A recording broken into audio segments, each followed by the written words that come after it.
Hello friends, स्वागत है मेरे चैनल एमसीक्यू स्टडी आईक्यू पे। और आज के इस वीडियो में हम लोग फिर से करने वाले हैं क्लास 12 केमिस्ट्री का इंपॉर्टेंट एमसीक्यूज। बिहार बोर्ड में जितने भी ऑब्जेक्टिव क्वेश्चन आए हुए हैं प्रीवियस ईयर्स में, उसका ही क्वेश्चन आपको करवाएंगे। और ये जितने क्वेश्चन है सब रिपीटेड क्वेश्चन है और आपको नए जैसे 2025 में एग्जाम दोगे, 26 में दीजिएगा, तो यह ऐसा ही क्वेश्चन देखने को मिलेगा इस पैटर्न का। और जहाँ तक कि बिहार बोर्ड में रिपीट करता है क्वेश्चन, ऑब्जेक्टिव में मैक्सिमम क्वेश्चन क्या होता है, रिपीटेड कर देता है। ठीक है, तो शुरू करते हैं आज के हमारे पहले क्वेश्चन से। देखो कितना इंपॉर्टेंट क्वेश्चन है ये। बूना एन तथा बूना एस क्या है, ये सब्जेक्टिव भी है। ये क्वेश्चन में सब्जेक्ट 2 मार्क्स में भी पूछा जाता है कि बूना एस और बूना एन में डिफरेंस बताइए। ये भी बिहार बोर्ड का ही क्वेश्चन है। यहाँ पे ऑब्जेक्टिव में पूछा है, तो बताना है कि बूना एन और बूना एस क्या है। ये 2020 और 19 का मिक्सर, ये क्वेश्चन आज का जो वीडियो है ये 2020 और 19 में जो रिपीटेड क्वेश्चन है वो करवा रहे हैं। ओके, तो देखो बूना एस और बूना एन क्या है, संश्लेषित रबड़ है। क्या है ये, संश्लेषित रबड़, इसे बोलते हैं सिंथेटिक रबड़। ठीक है, और कहीं कहीं पे आपको कृत्रिम रबड़ भी लिखा मिलेगा। क्या लिखा मिलेगा, कृत्रिम रबड़, यानी इसे बनाया जाता है। ये नेचुरल रबड़ नहीं है, ये क्या है, कृत्रिम रबड़ है, सिंथेटिक रबड़ है, संश्लेषित रबड़ है। ओके, तो बूना और एन और बूना एस क्या है, संश्लेषित रबड़ है। और जब हम लॉन्ग आंसर टाइप का क्वेश्चन करवाएंगे तो उसमें इस दोनों का डिफरेंस भी बताना पड़ेगा, क्योंकि 2 मार्क्स में ये पूछा जाता है। ठीक है, एक और यह बात बता देते हैं एक एग्जांपल के लिए। जो बूना एन है वो हमारे जो बेल्ट है उसमें यूज होता है। ठीक है, और तेल, जो तेल होता है, तेल की सीलन में, किसमें, सीलिंग में। ओके ठीक है, तेल की सीलिंग में यूज होता है क्या, बूना एन। और ये जो बूना एस है, ये जो हमारे टायर बनते हैं ऑटोमोबाइल के, उसमें ये यूज होता है, इसमें टायर में। तो ये दोनों बात आपको याद रखना है। एक जो बुना एन है वो बेल्ट में और तेल की सीलिंग बनाने में यूज होता है, और ये जो बुना एन है ऑटोमोबाइल के टायर में यूज होता है। एक और क्वेश्चन पूछता है, पिछले वाले वीडियो में बताए थे, प्राकृतिक रबड़ का बहुलक क्या है। पूछता नेचुरल रबड़ का बहुलक क्या होता है, तो याद रखना आइसोप्रीन बोलते हैं। क्या बोलते हैं उसे, आइसोप्रीन के नाम से जाना जाता है। तो ये भी क्वेश्चन पूछता है, इंपॉर्टेंट एग्जाम है। तो आपको इसमें 2-3 टाइप का क्वेश्चन बता दिए हैं। सेकंड करते हैं, डिटॉल का उपयोग किया जाता है। जो हमारे घर में जो डिटॉल होता है उसका क्या उपयोग होता है, तो संक्रमण हारी के लिए, क्या ओनली एंटीसेप्टिक के लिए यूज करते हैं। किसका, डिटॉल का। कट जाता है, छिल जाता है, तो हम लोग क्या करते हैं, उसमें संक्रमण ना फैले, वहाँ पे कोई घाव वगैरह ना हो जाए, तो हम डिटॉल का यूज करते हैं। तो किसके लिए, संक्रमण हारी के लिए यूज करते हैं। इंपॉर्टेंट है ये भी क्वेश्चन। नाइट्रोजन और ऑक्सीजन क्या है, बताना है नाइट्रोजन और ऑक्सीजन क्या है। तो याद रखना अधातु है, पी ब्लॉक एलिमेंट का है, तो ये कैसा होता है, नॉन मेटल होता है। और ये नाइट्रोजन और ऑक्सीजन क्या है, ये होता है नाइट्रोजन और ये होता है ऑक्सीजन। दोनों कैसे हैं, तो गैस हैं। कैसे हैं, गैस हैं। उजला और पीला फास्फोरस है, white and yellow phosphorus is. देखो बहुत इंपॉर्टेंट है ये P block element. P block element से बता देते हैं, 8 से 10 मार्क्स का टोटल तो पूछता ही है। ऑब्जेक्टिव में कम से कम 4 मार्क्स का ये वेटेज रखता है पी ब्लॉक। 4 क्वेश्चन पूछा जाता है पी ब्लॉक से, कहीं कहीं किसी किसी एग्जाम में 5 क्वेश्चन भी पी ब्लॉक से डाल दिया है। तो पी ब्लॉक को अच्छे से करना है, और एक सेपरेट वीडियो भी बनाएंगे सिर्फ और सिर्फ पी ब्लॉक एलिमेंट का ऑब्जेक्टिव पे। ये भी क्वेश्चन बहुत इंपॉर्टेंट है, हो सकता है इस एग्जाम में रिपीट कर दे। तो उजला और पीला फास्फोरस क्या है, व्हाइट एंड येलो फास्फोरस। याद रखना दोनों कैसा, एलोट्रॉप है, क्या है, अपरूप है।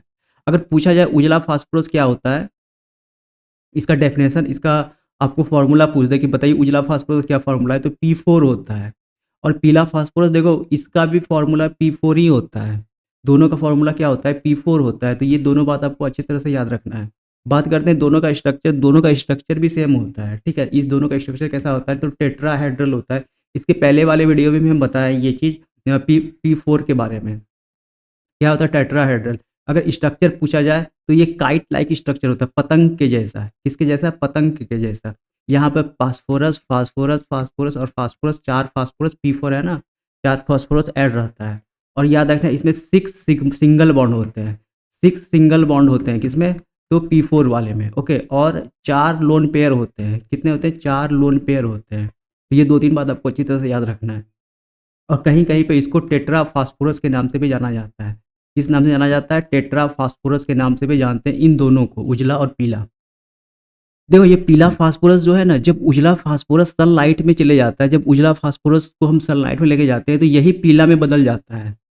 तो ये बात याद रखना, ये पीला फास्फोरस कुछ और नहीं, उजला फास्फोरस का रूपांतरित रूप है। जब उजला फास्फोरस को हम सनलाइट में जाते हैं तो पूछ सकता है कैसा रंग हो जाता है, काला बन जाता है या फिर रंग चेंज नहीं होता है। तो याद रखना उजला फास्फोरस को जब सनलाइट में ले जाते हैं तो वो पीला बन जाता है। बाद बाकी सबका फॉर्मूला, स्ट्रक्चर सब कुछ सेम है। तो ये दोनों कैसा है, अपरूप होता है, एलोट्रॉप है। Option number A right answer हो जाएगा यहाँ पे। आवर्त सारणी के द्वितीय आवर्तों में तत्वों की संख्या है। देखो ये भी इंपॉर्टेंट क्वेश्चन है, ठीक है। देखो ये क्वेश्चन बहुत ही ज़्यादा इंपॉर्टेंट है। देखो इसमें क्या कह रहा है, आवर्त सारणी के द्वितीय आवर्तों में तत्वों की संख्या क्या है, what is the number of element in second period in the period table. देखो दूसरा आवर्त के बारे में बात कर रहा है, सेकंड पीरियड के बारे में बात कर रहा है, तो ये इंपॉर्टेंट क्वेश्चन इसीलिए पूरा डिटेलिंग बता दिए। देखो द्वितीय और तृतीय आवर्त में 8 एलिमेंट रहते हैं, कितने, 8 तत्व रहते हैं। सबसे छोटा होता है प्रथम आवर्त, फर्स्ट पीरियड जो होता है पीरियडिक टेबल का, वो सबसे छोटा होता है। इसमें मात्र 2 ही एलिमेंट रहते हैं। नाम याद रखना, हाइड्रोजन और हीलियम। हाइड्रोजन और हीलियम मात्र 2 ही एलिमेंट रहते हैं फर्स्ट पीरियड में, प्रथम आवर्त में। ओके, उसके बाद बात करते हैं चौथे और पांचवें में कितने रहते हैं, तो 18 रहते हैं। तो ये 3 को ही बात आपको अच्छे से याद रखना है। पहला और दूसरा आवर्त में 8, प्रथम पीरियड में, प्रथम आवर्त में तो 2 रहते हैं, और चौथे और पांचवें में 18 रहते हैं। तो ये आपको अच्छी तरह से याद रखना है। सबसे छोटा किसे कहा जाता है, तो प्रथम आवर्त जो होता है, फर्स्ट पीरियड जो होता है, वो सबसे छोटा होता है। इसमें 2 ही इलेक्ट्रॉन रहते हैं। तो इसका आंसर क्या हो जाएगा, आवर्त सारणी के द्वितीय आवर्तों में तत्वों की संख्या क्या होती है, तो आवर्त सारणी में द्वितीय आवर्तों में कितने तत्व रहते हैं, तो 8 रहते हैं। ऑप्शन नंबर यहाँ क्या हो जाएगा, बी हो जाएगा हमारा क्या, बिल्कुल सही आंसर। ठीक है, सेकेंड पीरियड में कितने एलिमेंट रहते हैं, तो 8 एलिमेंट रहते हैं। तो ये भी बात आपको अच्छी तरह से याद रखना, और बाद बाकी डिटेल में बता दिए हैं कि फर्स्ट में कितना कितना रहता है, चौथा और पांचवा में 18 रहता है, और दूसरा के साथ साथ तीसरा भी में 8 रहते हैं। CH4 में सिग्मा बंधों की संख्या है। What is the number of sigma bond in CH4। तो बहुत इजी है, बहुत बार बताया है। देखो ये है CH4 का स्ट्रक्चर, ये क्या है, CH4 का स्ट्रक्चर। अच्छा, इसमें कितने सिग्मा बॉन्ड क्या होता है, सिंगल बॉन्ड को क्या बोलते हैं, सिग्मा बॉन्ड बोलते हैं। देखो कितना सिग्मा बॉन्ड है, तो 1 2 3 4, तो क्या हो जाएगा 4। तो ऑप्शन नंबर ए क्या हो जाएगा राइट आंसर। अगर इसका बताया है कि इसका हाइब्रिडाइजेशन क्या होता है, तो sp3 होता है। क्या होता है, sp3 हाइब्रिडाइज होता है ये CH4। जितने सारे सिंगल बॉन्ड है ना, 4 सिंगल बॉन्ड में क्या होता है, sp3 हो जाता है। अगर कहीं कार्बन कार्बन डबल बॉन्ड रहे तो क्या होता है, sp2 होता है। अगर कार्बन कार्बन ट्रिपल बॉन्ड रहे तो sp होता है। तो आज फिर से ये बता दिए। तो यहाँ पे कितने सिग्मा बॉन्ड है, तो जो हमारा जो CH4 में 4 सिग्मा बॉन्ड है, इसे क्या कहा जाता है, मीथेन। ज्वर को कम करने के लिए उपयोगी दवा को कहते हैं। देखो what is the medicine use for the reducing the fever called. जब फीवर हो जाता है ज़्यादा, या जब ज़्यादा ज्वर हो जाता है, तो उसको कम करने के लिए ज्वरनाशी का प्रयोग करते हैं। तो ऑप्शन नंबर 8 हो जाएगा यहाँ राइट आंसर। पता चल रहा है कि ज्वर को कम करने के लिए ज्वरनाशी का यूज करते हैं। अच्छा, कहीं कहीं पे ऑप्शन में पैरासीटामोल लिखा मिलता है, तो याद रखना ये सब ज्वरनाशी की दवाई है। पैरासीटामोल, मोल या मॉल लिखा मिलेगा, ठीक है। ये सब क्या है, ज्वरनाशी। एक और आपको मिलेगा एस्प्रिन, इंग्लिश में भी पैरासीटामोल होता है, इंग्लिश में भी एस्प्रिन, बस स्पेलिंग वहाँ क्या लिखा मिलेगा आपको, तो इंग्लिश में लिखा मिलेगा एस्प्रिन करके। ओके, तो ये याद रखना है, ये पैरासीटामोल और एस्प्रिन ये भी कैसा है, ज्वरनाशी है। तो कहीं भी आपको ऐसा भी क्वेश्चन पूछ सकता है कि ज्वर को कम करने के लिए निम्नलिखित करने के लिए उपयोगी दवा को कहते हैं, तो ज्वरनाशी की जगह पैरासीटामोल। ये तो इजी क्वेश्चन बना दिया है, ठीक है। तो ये दोनों बात आपको अच्छी तरह से याद रखना है। एंटी एसिडिटी के बारे में बात किए थे कल के वीडियो में, तो याद रखना ये क्या होता है, मैग्नीशियम हाइड्रोक्साइड होता है। एंटी एसिड कब यूज करते हैं, कि जब हमारे पेट में HCl की मात्रा क्या हो, ज़्यादा हो जाए। HCl क्या होता है, अम्ल होता है, एसिड होता है, तो इसकी मात्रा ज़्यादा हो जाए तो हम लोग क्या यूज करते हैं, एंटी एसिड यूज करते हैं। एंटी एसिड में क्या यूज करते हैं, तो मैग्नीशियम हाइड्रोक्साइड। पीड़ाहारी कब यूज करते हैं, तो दर्द निवारक में। किसमें यूज करते हैं, ये सब दर्दनाशी में यूज करते हैं। क्या चीज़, पीड़ाहारी। तो ये 2-3 बात हम आपको अच्छी तरह से बता दिए, तो आप क्लियर हो जाइएगा कि ये मतलब एंटी एसिड कब यूज करते हैं, ज्वरनाशी क्या होता है, पीड़ाहारी क्या होता है। ज्वरनाशी कब करते हैं, तो ज्वर को कम करने के लिए, और ये दवाई कौन सा है, पैरासीटामोल और एस्पिरिन। तो करते हैं नेक्स्ट क्वेश्चन। बात करना है NH3 में N का संकरण है। What is the hybridisation of N in NH3। तो सबसे पहले बता देते हैं, ये जो N है, ये N होता है पेंटावैलेंट। इसमें 5 इलेक्ट्रॉन रहते हैं आउटर मोस्ट शेल में। कैसे पता करें, तो देखो इसका एटॉमिक नंबर होता है 7। जितना एटॉमिक नंबर उतना नंबर ऑफ इलेक्ट्रॉन। तो अगर जब हम इसका इलेक्ट्रॉनिक कन्फिग्रेशन लिखेंगे, तो 2 और क्या होता है 5। पहला में 2 में भर जाता है, दूसरा 8, लेकिन यहाँ पे 8 तो है नहीं, क्या है 5। तो ये क्या हो जाता है इसका, ये क्या इसका वैलेंसी हो जाता है। तो 5 क्या है इसका वैलेंसी। तो याद रखना नाइट्रोजन का कितना वैलेंसी है, 5। तो ये 5 जो है, अब बताते हैं ये 5 क्या होता है। यहाँ कितना हाइड्रोजन है? तो 3, तो 1 2 3। देखो 5 में से 3 तो ये बॉन्ड बना लिया, बचा 2, 2 का क्या करता है ये लोन पेयर बना लेता है, 2 का क्या हो जाता है यहाँ पे लोन पेयर हो जाता है। तो बस इसीलिए ये चीज़ हम बताएं यहाँ पे, ये क्या होता है पेंटावैलेंट होता है नाइट्रोजन। फास्फोरस भी पेंटावैलेंट होता है, इसी के नीचे वाला जो तत्व है उसे क्या बोलते हैं? फास्फोरस बोलते हैं। तो 3 यहाँ पर हाइड्रोजन बना लिए और एक यहाँ क्या होता है लोन पेयर होता है। अब देखो यहाँ पे कितना हो गया 1 2 3 4, अभी बताए थे 4 सिंगल बॉन्ड या 3 सिंगल बॉन्ड 1 सिग्मा, इसे कौन सा हाइब्रिडाइजेशन हो जाता है? तो sp3। या तो 4 सिंगल बॉन्ड रहे, 4 सिग्मा बॉन्ड, या फिर 3 सिग्मा और एक ये क्या है लोन पेयर रहे, तो उसमें वहाँ पे क्या होता है? तो sp3 हाइब्रिडाइजेशन होता है। तो ऑप्शन नंबर ए हो जाएगा यहाँ क्या राइट आंसर। इसको ऐसे बनाना चाहिए। तो ये बात समझ में आ गया कि लोन पेयर कहाँ से आया? तो पेंटावैलेंट रहता है 1 2 3, बचा 2 इलेक्ट्रॉन इसके पास, तो ये 2 इलेक्ट्रॉन क्या शेष बच जाता है, इसे बोलते हैं लोन पेयर।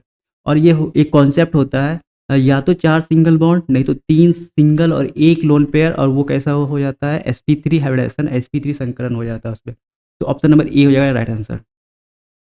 किस गैस का अवशोषण चारकोल के द्वारा सबसे अधिक होता है? Which gas is absorb the most by charcoal?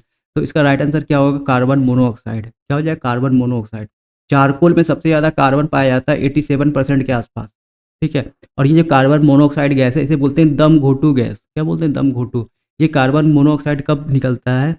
देखो जब बंद कमरे में कोई अंगीठी जला लेता है तो वहाँ पे क्या होता है ना, कार्बन का जो कम कम ऑक्सीजन के प्रेजेंस में, एक तो रूम लगा रहता है खिड़की वगैरह, उसके बाद कम ऑक्सीजन मिलता है, कम ऑक्सीजन के प्रेजेंस में जो गैस निकलता है वो कार्बन डाइऑक्साइड नहीं निकल के कार्बन मोनोऑक्साइड निकलता है। अब कार्बन मोनोऑक्साइड हमारे ब्लड में क्या होता है ऑक्सीजन को बाहर करके खुद वहाँ ऐड हो जाता है। और जैसे ही ये ऐड हो जाता है ये क्या करता है, हम जो हमारा जो श्वसन तंत्र है वहाँ पे अटैक कर देता है, और ये क्या होता है ऑक्सीजन निकाल करके तो पहले खुद आ जाता है, फिर क्या करता है धीरे धीरे आदमी को बेहोश करता है, बेहोश करने के बाद वो क्या होता है आराम से उसे मार देता है। तो इसीलिए इसे क्या बोलते हैं दम घोटू गैस। और बंद कमरे में अंगीठी जला के नहीं सोना चाहिए क्योंकि कार्बन मोनोऑक्साइड गैस वहाँ से निकलता है, एक एक ऑक्सीजन है तो इसीलिए क्या बोल रहे हैं मोनो। तो अभी के लिए आंसर भी क्या हो जाएगा कार्बन मोनोऑक्साइड जो है चारकोल द्वारा सबसे अधिक जो होता है वो अवशोषित होता है, एब्जॉर्ब होता है।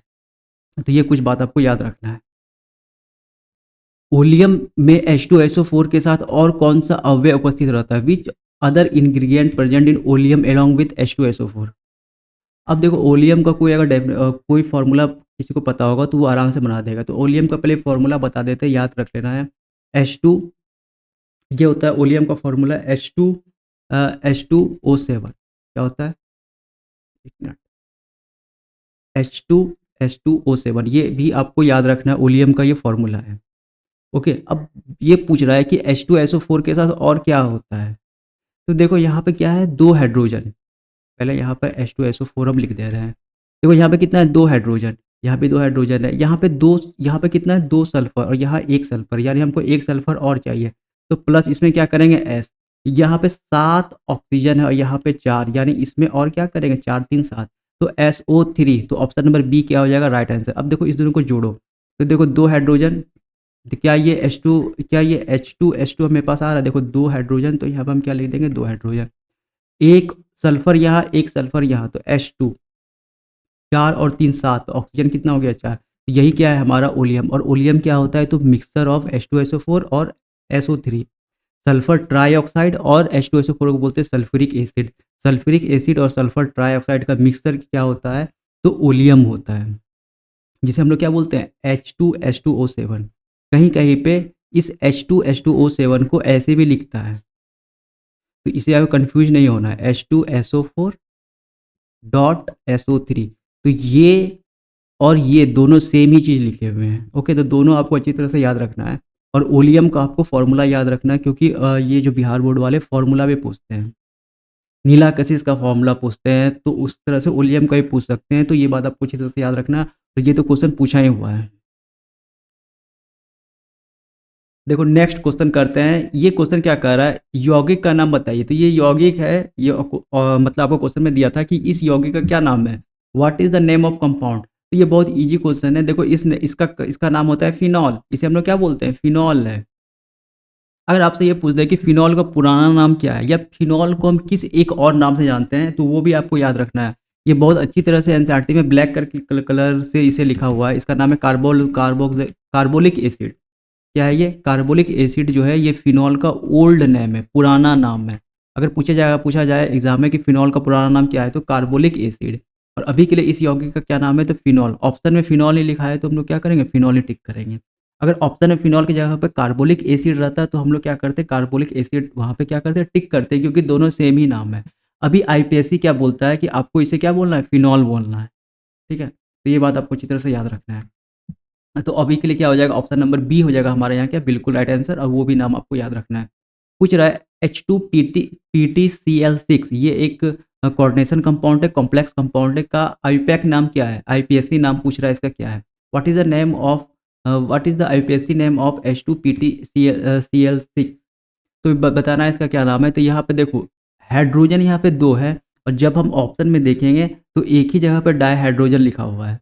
तो यहाँ के लिए ऑप्शन नंबर बी हो जाएगा राइट आंसर। अच्छा चलो, कहीं पे ऐसा मतलब दिया हुआ है ऑप्शन में कि डाई हाइड्रोजन नहीं लिखा है, वहाँ पे क्या है? डाई हाइड्रोजन वहाँ से रिमूव कर दिया गया है, सिर्फ लिखा है वहाँ पे हाइड्रोजन। अगर ऐसा दे दे तो अब देखो पूरा ऑप्शन ही कन्फ्यूजन वाला हो गया। तो अब हम यहाँ पे क्या करेंगे? देखो, पीटी का जो है लास्ट में, पीटी का इसका यहाँ पे ऑक्सीडेशन स्टेट के पता करेंगे पहले हम लोग कि इस पीटी का ऑक्सीडेशन स्टेट क्या है। तो कैसे पता करेंगे? हमें पता है H2 का ऑक्सीडेशन स्टेट क्या होता है? +1। तो दो H2 है, दो हाइड्रोजन है, तो यहाँ क्या हो जाएगा? प्लस लिख देंगे। जिसका ऑक्सीडेशन स्टेट निकालना उसको एक्स मान लेते हैं, और Cl का होता है -1। Cl का क्या होता है? ऑक्सीडेशन नंबर -1, हाइड्रोजन का +1। तो 6 है यहाँ पे, 6 है, तो यह कितना हो जाएगा? माइनस का 6। ठीक है, 6 इंटू -1 इक्वल टू क्या हो जाएगा? 0। अगर यहाँ पे प्लस चार्ज होता है तो +1 करते, अगर -1 होता तो यहाँ पे क्या करते? -1। लेकिन यहाँ पे क्या है? कुछ नहीं, तो 0 कर देंगे। तो जैसे हम इसको सॉल्व करेंगे, x - 6 + 2 = 0, और x इक्वल टू क्या हो जाएगा?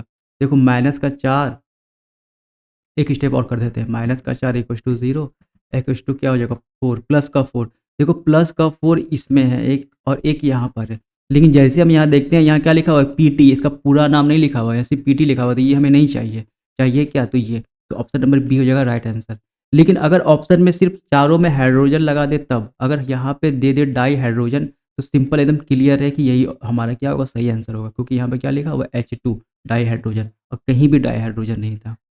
ये 2 तरीक़े से बता दिए हैं, कहीं कहीं कभी-कभी पे आपको यहाँ पे सिर्फ़ हाइड्रोजन लिखा मिलता है, ठीक है? कि हाइड्रोजन दे दे, तब आपको यहाँ पे ऑक्सीडेशन नंबर निकालना पड़ेगा, और जैसे ऑक्सीडेशन नंबर निकाल लेंगे तो दूध का दूध, पानी का पानी एकदम क्लियर हो जाएगा। पीटी नहीं चाहिए, हमें पूरा नाम चाहिए इसका। तो ऑप्शन नंबर बी हो जाएगा यहाँ का राइट आंसर। करते हैं नेक्स्ट क्वेश्चन।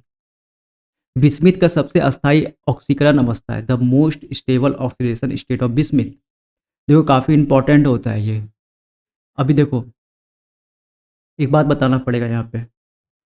देखो, ये जो बिस्मिथ है ना, ये नाइट्रोजन परिवार का है। इसका किस फैमिली का? नाइट्रोजन फैमिली का है। तो नाइट्रोजन फैमिली में जो शुरू के 3 होते हैं, इसमें +5 ऑक्सीडेशन स्टेट ज़्यादा स्टेबल होते हैं। क्या बताएँ? शुरू के 3 जैसे नाइट्रोजन, फास्फोरस और आर्सेनिक, इन तीनों का +5 ऑक्सीडेशन स्टेट ज़्यादा स्टेबल होता है। अभी बताए थे नाइट्रोजन का पेंटावैलेंट होता है, फास्फोरस भी पेंटावैलेंट, आर्सेनिक भी पेंटावैलेंट। ये काफ़ी इंपॉर्टेंट बता रहे हैं क्वेश्चन ये तो, पी ब्लॉक का है। तो +5 जो होता है नाइट्रोजन शुरू के 3 का, +5 जो होता है ये सबसे अस्थायी ऑक्सीकरण होता है। इस दोनों का बाद में जो है एंटीमनी और बिस्मिथ, बिस्मिथ को कैसे लिखते हैं? Bi से डिनोट करते हैं। कैसा इसका सूत्र है? तो Bi, ठीक है? बिस्मिथ को कैसे लिखते हैं? Bi, और ये नाइट्रोजन फैमिली का है, नाइट्रोजन परिवार का है।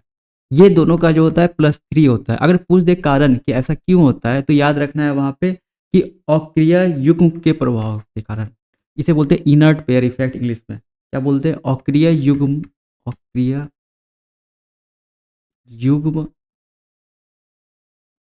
प्रभाव, अक्रिय युग्म प्रभाव के कारण ऐसा होता है। इसे क्या बोलते हैं इंग्लिश में? Inert pair effect.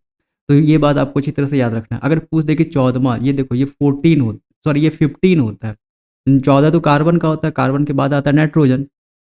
तो ये याद रखना है, ये जो होता है 14वां ग्रुप का होता है, सॉरी 15 ग्रुप का होता है। तो 15 ग्रुप का ऑक्सीडेशन नंबर +5 भी शो करता है और +3 भी शो करता है। ये भी बात आपको अच्छी तरह से याद रखना है, ठीक है? तो यहाँ क्या बताएँ? ठीक है? तो यहाँ क्या बताएँ, जैसे कि अगर पूछ दे क्वेश्चन में, ये जो 15 ग्रुप का है, 15 समूह के जो एलिमेंट है, जो तत्व हैं, वो कौन-सा ऑक्सीडेशन नंबर शो करते हैं? तो +3 भी, +5 भी शो करते हैं और +3 भी शो करते हैं। +5 ऊपर के 3 +5 और जैसे नीचे आते हैं तो ऑक्सीडेशन नंबर घट जाता है, किसके कारण? तो अक्रिय युग्म प्रभाव इनर्ट पेयर के कारण। और उसके बाद ये जो लास्ट के जो 2 होते हैं Sb और Bi, बिस्मिथ, इसका क्या होता है +3 जो होता है वो ज़्यादा स्टेबल हो जाता है। क्या होता है? ज़्यादा स्टेबल होता है किसका? बिस्मिथ का। तो ऑप्शन नंबर क्या हो जाएगा? ये राइट आंसर। देखो सी ये दोनों साथ दे दिया है, बहुत जिसे पता नहीं होगा तो दोनों को टिक करके आ जाएगा, तो ये गलत है। सिर्फ हमें बिस्मिथ का पूछा है कि कौन ज़्यादा स्टेबल होता है, तो +3 ऑक्सीडेशन अवस्था ज़्यादा स्टेबल होती है बिस्मिथ की। ठीक है, अगर पूछता नाइट्रोजन का तब +5, फास्फोरस का +5, आर्सेनिक का +5, बाद बाकी दोनों का एंटीमनी और बिस्मिथ का +3 ऑक्सीडेशन स्टेट ज़्यादा स्टेबल होता है और क्रिया युग्म प्रभाव के कारण ऐसा होता है। नेक्स्ट क्वेश्चन करते हैं। कीटोन का अपचयन लिथियम एल्युमिनियम हाइड्रोक्साइड वाटर से कराने पर प्राप्त होता है। What is obtained by the reducing ketone with lithium aluminium hydride and water. तो देखो ये डायरेक्ट आंसर याद रखना है, सेकेंडरी अल्कोहल मिलता है। ठीक है, बहुत ही सिंपल है, ये बहुत इजी क्वेश्चन पूछा हुआ है। ये सबको याद रहता है कि कीटोन को जब भी हम लिथियम एल्युमिनियम हाइड्राइड और वाटर के प्रेजेंस पे रिएक्शन करवाते हैं तो हमें कैसा अल्कोहल मिलता है? Secondary alcohol. ये 100% बहुत इंपॉर्टेंट है, अच्छे से याद रखना है। जब बताएँगे कि कीटोन का डिफरेंस प्राइमरी, सेकेंडरी और टर्शियरी का, तो यहाँ पे ये वाला भी रिएक्शन देना पड़ेगा। 5 मार्क्स में पूछता है ये क्वेश्चन। तो याद रखना ऑप्शन नंबर बी हो जाएगा यहाँ क्या? Right answer. इसे क्या बोलते हैं? कीटोन। ये कैसा समूह है? तो कीटोन समूह है। ओके, कल कल वाले वीडियो में बताए थे। और अगर आता है CHO, ये क्या होता है? कार्बोहाइड्रेट। ये क्या होता है? एल्डिहाइड होता है। ये क्या होता है? एल्डिहाइड होता है। बेंजीन का अणुसूत्र है तो C6H6 फॉर्मूला पूछ रहा है, बेंजीन का मॉलिक्यूलर फॉर्मूला। स्ट्रक्चर से बात करते तो ये अल्टरनेट पे क्या होता है? डबल बॉन्ड हो जाता है, तो ये क्या होता है? बेंजीन। ओके, याद रखना, ये भी इजी क्वेश्चन है, शायद 2020 का क्वेश्चन है ये। परासरण दाब निम्नलिखित में से किस समीकरण द्वारा व्यक्त करते हैं? Automatic pressure is expressed by which of the following equation. देखो पहले ऑटोमेटिक प्रेशर पाई से डिनोट करते हैं, लेकिन ऑप्शन में पी लिखा हुआ है, यानी बिहार बोर्ड वाला पी पूछा हो, पी से दिया है। लेकिन बुक में ऑक्सीडेशन जब भी ऑटोमेटिक प्रेशर किसे डिनोट करते हैं? पाई से। तो हम पाई के अकॉर्डिंग बनाते हैं, पाई इक्वल होता है CRT। क्या होता है? CRT। ये फॉर्मूला होता है कि इसका ऑटोमेटिक प्रेशर का, तो ऑप्शन नंबर ए हो जाएगा यहाँ राइट आंसर। सी होता है सांद्रता कंसंट्रेशन, आर होता है गैस कांस्टेंट और टी क्या होता है? टेम्परेचर। अगर कहीं पे ये लिखा रहेगा, देखो ये सांद्रता क्या होता है? मोलारिटी। क्या होता है? मोलारिटी होता है, मोलरता होता है, कैपिटल एम। तो इसका फॉर्मूला क्या होता है मोलारिटी का? कैपिटल एम का mole, number of mole of solute upon volume of solution. Mole को एन से भी डिनोट करते हैं। तो जैसे हम यहाँ पे सी की जगह क्या लिखेंगे? N/V/RT। तो ये भी फॉर्मूला क्या होता है? तो ये भी फॉर्मूला क्या होता है? ऑटोमेटिक प्रेशर का होता है। दोनों फॉर्मूला को आपको अच्छी तरह से याद रखना है। ये जो फॉर्मूला है ये वाला, ये इसी से बना है। ये सी कंसंट्रेशन का सिर्फ यहाँ पे वैल्यू रख दिए, कंसंट्रेशन का फॉर्मूला यहाँ रख दिए, और ये क्या बन गया हमारा? N/V। तो ये नया फॉर्मूला बन गया, लेकिन बना किससे? इसी से। तो ऑप्शन नंबर ए हो जाएगा राइट आंसर। इसे न्यूमेरिकल भी पूछता है, पिछले वाले वीडियो में बताया। बेरवादा ठोस, देखो फिर से आ गया ये, कल वाले इसके पहले वाले भी साल में यानी 2019 में भी था और 2020 में भी ये क्वेश्चन है। बेरवादार ठोस क्या होता है? तो बताए थे कांच होता है, इसे बोलते हैं एम्फोरस। एम्फोरस सॉलिड क्या होता है? कांच होता है। अगर पूछा रवादार तो ये ग्रेफाइट और हीरा क्या होता है? रवादार होता है। क्या होता है? रवादार। इसे बोलते हैं क्रिस्टलाइन सॉलिड। ठीक है, रवादार को क्या बोलते हैं इंग्लिश में? Crystalline solid. ग्रेफाइट और हीरा। रवादार ठोस क्या होता है? गर्म करने पर अपना साइज को चेंज नहीं करता, शेप और साइज वही रहता है। लेकिन जो एम्फोरस रहता है, एम्फोरस का एक और एग्जांपल देते हैं, रबड़। ये क्या होता है? एम्फोरस सॉलिड होता है। जैसे गर्म करेंगे कांच को, रबड़ को, तो ये अपना क्या करता है? साइज को क्या करता है? शेप को और आकार में क्या करता है? परिवर्तित परिवर्तित हो जाता है। तो यही दोनों डिफरेंस भी होता है एम्फोरस का और क्रिस्टलाइन सॉलिड का। ठीक है, तो ये दो बात आपको अच्छी तरह से याद रखना है। तो अभी के लिए क्या इसका आंसर हो जाएगा? बेरवादार का, तो ऑप्शन नंबर बी हो जाएगा राइट आंसर। और ऑप्शन याद रख लेना है बेरवादार ठोस का तो रबड़ होता है, कांच होता है, और रवादार ठोस का तो ग्रेफाइट और हीरा कैसा होता है? रबड़दार क्रिस्टलाइन सॉलिड बोलते हैं इसे इंग्लिश में। आदर्श विलयन 18 करते हैं। आदर्श विलयन का निम्न में से कौन गुण है? Which of the following is a property of an ideal solution. तो इंपॉर्टेंट है, बताए भी हैं ये हम। आपको सॉल्यूशन वाले चैप्टर यहाँ पे प्लेलिस्ट बना होगा सॉल्यूशन का, तो उसमें ये थ्योरी पार्ट करवाया है। तो याद रखना आदर्श विलयन में जो होता है वो राउट लॉ को क्या करता है? पालन करता है। It follows the route law. ठीक है, ये बात याद रखना। और जो अ आदर्श होता है जो कि नॉन आइडियल सॉल्यूशन रहता है, वो रॉट के नियम को पालन नहीं करता है। तो अभी के लिए क्या हो जाएगा, option number A right answer. और कुछ इसमें बता देते हैं आदर्श विलयन में, दोनों में डिफरेंस भी पूछता है। ठीक है, आइडियल सॉल्यूशन और नॉन आइडियल सॉल्यूशन मेरे ही प्लेलिस्ट में पड़ा होगा ये सॉल्यूशन चैप्टर, विलियन चैप्टर में का एक प्लेलिस्ट है, उसमें जाना है, दोनों को अच्छे से बताएं, 2 मार्क्स का क्वेश्चन पूछता है ये। ठीक है, आइडियल सॉल्यूशन और नॉन आइडियल सॉल्यूशन में। एक बात और बता देते हैं आइडियल सॉल्यूशन के लिए कि डेल्टा एच मिक्स क्या होना चाहिए, 0 के बराबर होना चाहिए। इसे बोलते हैं एंथैल्पी ऑफ रिएक्शन, यानी हीट ना तो लॉस होना चाहिए ना तो गेन होना चाहिए रिएक्शन के बाद। और एक बात बताते हैं, डेल्टा भी मिक्स भी क्या होना चाहिए, 0 होना चाहिए, किसका, आदर्श विलयन का और राउट लॉ। ये 3 तो अब बता ही दिए, और बात बात अगर आपको देखना है तो प्लेलिस्ट में जाके देख सकते हैं आइडियल नॉन आइडियल सॉल्यूशन के बारे में। आवर्त सारणी में ग्रुप 16 में ऑक्सीजन के अलावा पाए जाने वाले तत्व कौन से हैं? देखो, पूछ रहा है कि ग्रुप 16 में क्या होता है, ऑक्सीजन होता है। ग्रुप 15 में क्या होता है, नाइट्रोजन। 14 में क्या होता है, कार्बन। तो ये सबको पता है यहाँ, लेकिन क्या पूछ रहा है, हम लोग से क्या पूछा, आवर्त सारणी में ग्रुप 16 समूह 16 में ऑक्सीजन के अलावा पाए जाने वाला तत्व है। ग्रुप 16 में ऑक्सीजन के अलावा और कौन सा तत्व पाया जाता है, सल्फर दिया हुआ है, सोडियम, लोहा और नाइट्रोजन दिया हुआ है। नाइट्रोजन तो ग्रुप 15 का सबको पता है, अभी तुरंत इसके बगल में होता है यहाँ पे नाइट्रोजन। देखो याद रखना, OSSC से टीपो, क्या, OSSC टीपो, ये शॉर्ट फॉर्म है। तो जैसे हम ऑक्सीजन के नीचे जाएंगे तो क्या मिलेगा हमें, सल्फर। तो सल्फर किस परिवार का है, तो ऑक्सीजन परिवार का है। ठीक है, जो फर्स्ट में जो रहता है ये तत्व ना, इसी का परिवार बन जाता है। नाइट्रोजन का रहता है तो nitrogen family, carbon family, oxygen family, ऐसे हम लोग बोलते हैं। तो ऑक्सीजन परिवार का सल्फर है, एसी है, और ये टी है और पीओ है। तो क्या ये कैसे याद करेंगे, OSSC टीपो, इसे एक साथ पढ़ेंगे, OSSC टीपो। ठीक है, तो यहाँ क्या हो जाएगा, सल्फर किसके फैमिली का है, तो ऑक्सीजन परिवार का है। तो ऑप्शन नंबर ए हो जाएगा राइट आंसर। इजी क्वेश्चन पूछा जा रहा है, टफ नहीं है ये, पीरियोडिक टेबल का ये सब क्वेश्चन है। आज का लास्ट क्वेश्चन करते हैं, अंतिम क्वेश्चन है, एनिलीन में पाई बॉन्ड की संख्या क्या है। तो एनिलीन का स्ट्रक्चर बना लेते हैं पहले। यहाँ पे क्या होता है, तो एक मिनट थोड़ा नीचे करना पड़ेगा। एनिलीन का ये स्ट्रक्चर होता है। ठीक है, NH NH2। बताइए नाइट्रोजन पे लोन पेयर होगा या नहीं होगा, देखो 5 होता है, पेंटावेलेंट होता है।